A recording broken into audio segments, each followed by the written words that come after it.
Hello students, welcome back to my channel. Today I am going to give you 10 latest defense updates part 2. At number 1, Russia set to invite India to Checkmate 5th generation fighter jet project. The Russian delegation attending the Aero India 2023 International Air Show plans to discuss potential cooperation with India in creating 5th generation aircraft, in particular the Checkmate light tactical fighter jet. A source close to the state tech corporation Rostec told TASS on Tuesday. Next, the final acceptance testing of the 3D printed Agnilet rocket engine has been completed. On Tuesday, Chennai-based space tech startup Agnilet announced the successful completion of the flight acceptance test of their Agnilet engine, which will be used for our upcoming controlled suborbital flight. Agnilet is the world's first single-piece 3D printed rocket engine designed and built entirely in India. In 2021, it was successfully tested at IIT Madras. Agnilet has completed regulation acceptance testing, and today's acceptance testing qualifies it for the use on the rocket. Next, India is looking into ways to pay Russians rupees 28,000 crore for defense purchases. According to the Indian Express, India is currently considering 3 options for clearing Russia's debt for the weapons it supplied. One of the which is to initiate ruble payments in Chinese yuan and UAE dirham. Since the beginning of February last year, India has been unable to make payments to Russia due to stringent sanctions imposed following its war with Ukraine. Because India's military hardware is of Russian origin, the government is concerned about Russia's ability to meet critical spares and equipment deliveries schedules if payments are further delayed. Next, IAF's C-17 avoids Pakistani airspace en route to Turkiye. After multiple earthquakes jolted Turkey on Monday, the first Indian Air Force plane carrying a National Disaster Response Force rescue team and relief material arrived in Adana on Tuesday morning. Because the C-17 is classified as a military plane, the IAF C-17 transport plane had to take a longer route to avoid Pakistani airspace. The IAF C-17 transport plane, as part of standard operating procedure to avoid flying over Pakistani airspace on purpose, and some media reports that Pakistan refused permission is untrue, but C-17 did flew over Iranian airspace. The C-17 transported 50 NDRF search and rescue personnel, specially trained dog squads, drilling machines, relief material, medicines, and other utilities and equipment. Next, IIT Madras and ISRO are working together to develop virtual reality technology to prepare Indian astronauts for space emergencies.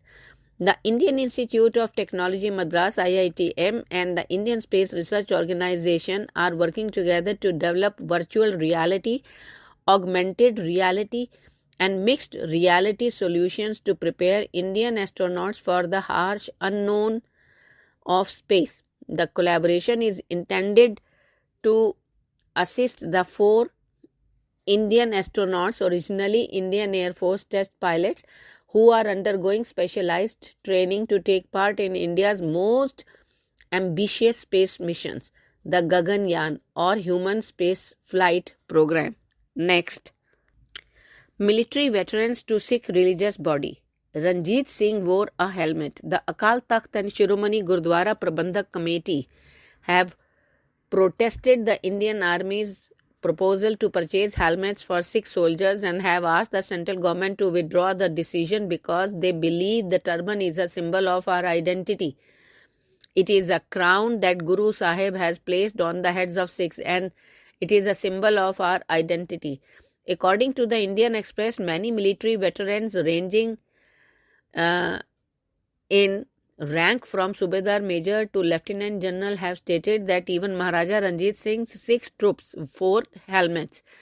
A cross-section of military veterans has presented a case for helmets for the Sikh troops, detailing how combat headgear has been prevalent in Indian armed forces for the last 5 decades. Next, Rajnath Singh to host Defence Ministers' conclave at Aero, India next week. Defence Minister Rajnath Singh will host the Defence Ministers' conclave on February 14th on the lines of 14th edition of Aero India in Bengaluru. The biennial air show would be held at the Air Force Station in Yelahanka, Bengaluru from February 13 to 17. The conclave will see participation of defence ministers of foreign-friendly countries who would also be attending the Aero India, an official release said. The conclave would address aspects related to deepening cooperation for capacity building through investment, R&D, joint ventures, co-development, co-production and provisioning of defence equipments, training, space, artificial intelligence and maritime security to grow together with the broad theme, shared prosperity through enhanced engagement in defense, speed, it said. Next, Indian Army's medical team leaves for earthquake-hit Turkey. The Indian Army on Tuesday mobilized a field hospital to provide medical support to the earthquake-affected people of Turkey in line with the government's decision to provide support to the country. Officials said that Agra-based Army Field Hospital has dispatched an 89-member medical team. The medical team comprises critical care specialists. The contingent include orthopedic surgical teams, general surgical special team and medical specialist team apart from others. Next, 31 DMs empowered to grant citizenship to minorities of Pak, Afghanistan and Bangladesh. The central government has empowered 31 district magistrates in 9 states to grant citizenship to people belonging to minority communities of Pakistan, Afghanistan and Bangladesh under the Citizenship Act, according to Union Minister of State for Home Nityanand Rai.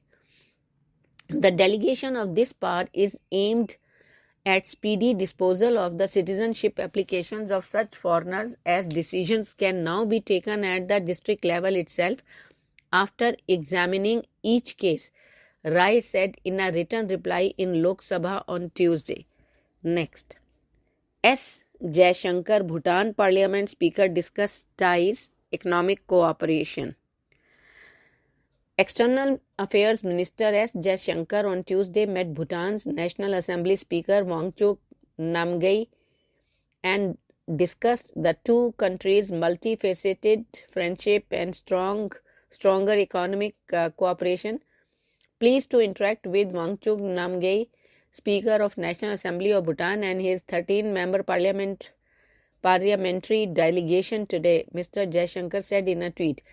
Discussed our multifaceted and unique friendship, especially ongoing reform, stronger economic cooperation and the priorities of youth, he said. Thank you. Please like, comment and share. Welcome.